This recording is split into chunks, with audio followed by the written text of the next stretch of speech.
કે જ્યાં માંગરોળ તાલુકામાં જળબંબાકારની સ્થિતિ છે। વાંકલ ગામેથી પસાર થતી ભૂખી નદીએ રૌદ્ર રૂપ ધારણ કર્યું છે।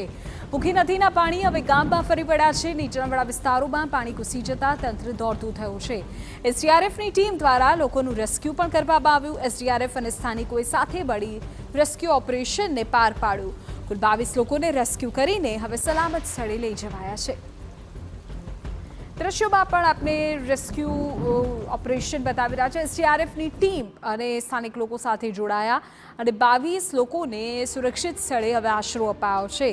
સુરતમાં માંગરોળ તાલુકામાં જળબંબાકારની સ્થિતિનું નિર્માણ થયું છે। પરિણામે ભૂખી નદીના પાણી નીચાણવાળા વિસ્તારોમાં ફરી વળ્યા છે, જેના કારણે કેટલાય લોકોને સ્થળાંતર કરવાની પણ ફરજ પડી, જેમાં વાંકલ ગામમાં ખાસ તો લગભગ 22 જેટલા લોકોનું રેસ્ક્યુ કરવામાં આવ્યું, જેમાં એસડીઆરએફની ટીમ ખડે પગે રહી।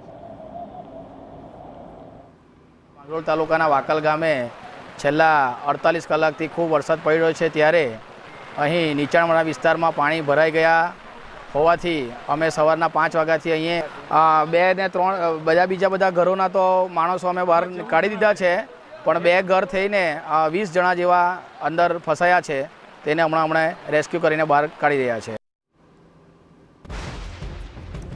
સુરતના ઉમરપાડામાં પણ મુશળધાર વરસાદ થયો, જો કે આ વરસાદના કારણે અનેક ધોધ જીવંત થઈ ગયા છે। ઉમરપાડામાં 12 કલાકમાં લગભગ 11 ઇંચ જેટલો વરસાદ ખાબકી ગયો। દીવતન ગામનો દેવઘાટ ધોધ કે જે અત્યારે દ્રશ્યોમાં જોઈ રહ્યા છો આ ધોધમાં નવા નીરની આવક થતાં ધોધ પૂર્ણપણે વહેતો થયો છે, જેનો આ અદ્ભુત નજારો અત્યારે સામે આવ્યો છે। જોકે સહેલાણીઓ પણ ત્યાં ઉમટી રહ્યા છે।